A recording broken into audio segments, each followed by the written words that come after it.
Everybody, Coach Mike here. Good morning, Monday morning. Hope you had a great weekend. It's time for Kids and Sports. Teach first, win later. Thanks for checking in and listening and watching today. However, you're catching Kids and Sports, hopefully on my Substack there or maybe on YouTube. Today I'm going to talk about equal playing time. If you're new to youth sports, especially in the lower rec leagues, I'm sure you've heard that term bandied about quite a bit. And so I'm going to talk about equal playing time today because, especially as you start to move up the ladder and get a little bit older, especially when you get out of rec ball and start moving to whether it's school or travel ball or anything like that, be prepared. There's no such thing as equal time. But you know what? In a large extent, there really isn't at the younger levels, and I'll explain that.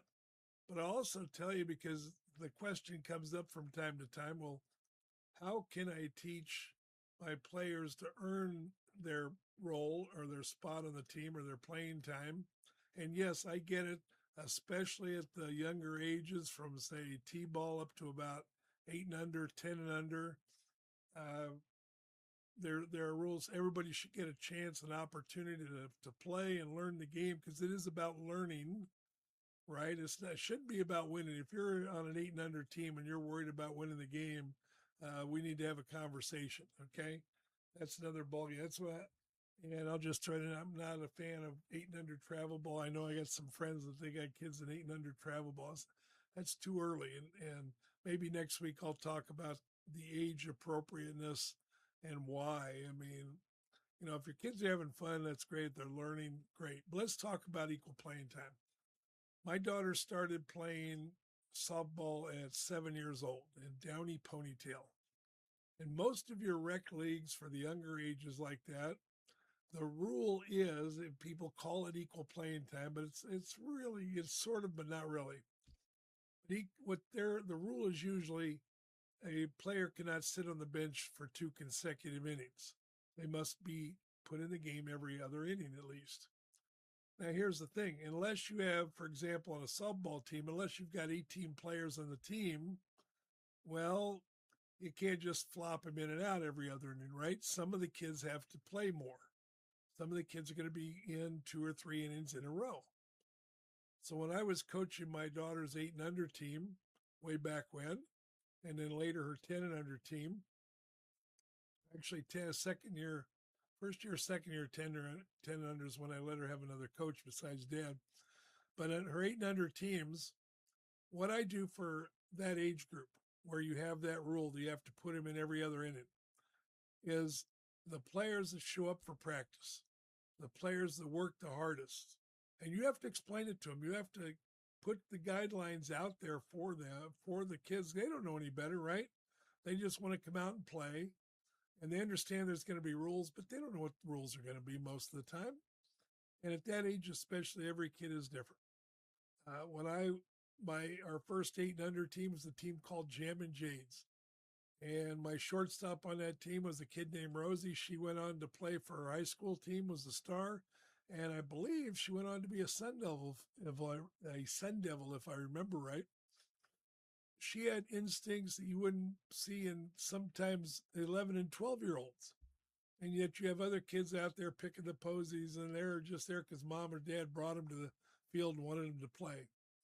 So what do you do about that? Well, you explain the rules to them, explain what you expect. And hey, you got to show up for practice. And you don't want to put on the kids because obviously they can't drive themselves to practice. But the ones that show up the most, the ones that work the hardest in practice, and give them that incentive and that reward, pat them on the back, and they get the extra playing time. They're the ones that get to play every other or in every inning, maybe 2 or 3 innings, maybe the whole game, depending how many kids you have on the team. If you use that right, if you work that right, you can now make that an incentive as you go through your season. If one of the other kids says, "Hey, how come Susie got to play 3 innings in a row and I had to go in every other inning? I had to sit on the bench." Well, Susie showed up every practice, and Susie worked harder during the practice. Where you were sort of goofing off with your friend over there. So it's real easy to turn that into a teaching moment for the coach. There is really no such thing exactly as equal playing time in baseball or softball.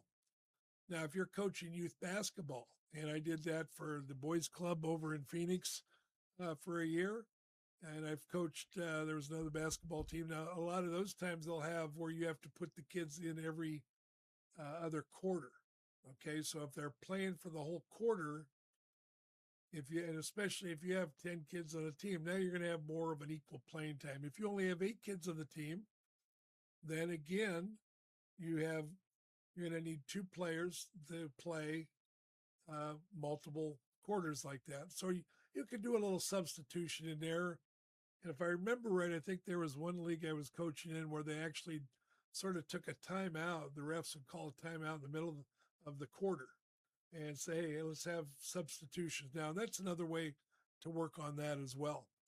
Whatever your sport you're doing there, whatever sport you're coaching, use that playing time as a teaching moment because even at the younger ages, the kids have the capability of learning, what it is to be a little more dedicated. Obviously, they're not going to be like you would expect a high school player to be, for example, but you can teach them that, hey, here's the time where you need to focus a little bit and work harder on on the drills the coach has given you to do.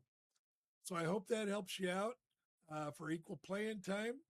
If anytime you want to talk about that, feel free to give me an email, Coach Mike at kidsandsports.com. You can also subscribe to my Substack, and you'll get this podcast and newsletter every Monday, and maybe other updates I throw out there as well. I'm working on to bringing some great things back. I need guests and sponsors for Kids and Sports. So if you have a youth sports story and you want to come on and share it, hey, I'd love to have you again.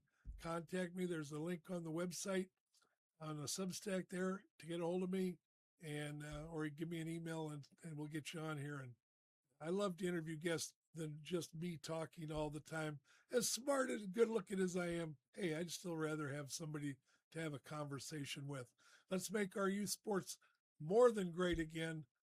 Start with the kids, teach first, win later, plenty of time for winning. Have yourselves a great week.